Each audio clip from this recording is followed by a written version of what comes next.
In this video we're going to look at how you can unhide rows in Excel. So we've got some sales data here that's broken out by quarter, but what you'll notice is that the rows go from 4 to 9. So rows 5, 6, 7 and 8 are all currently hidden.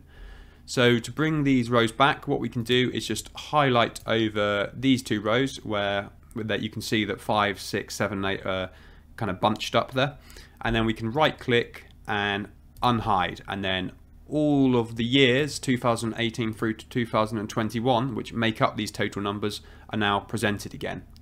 And if I just go back, another way to unhide rows in Excel, so we just highlight over the rows that are hidden.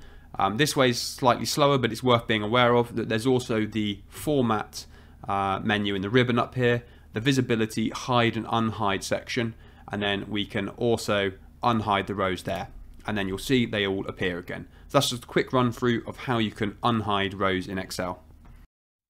Thanks for watching this video. If you found it useful, don't forget to like and subscribe, and I'll see you in the next one.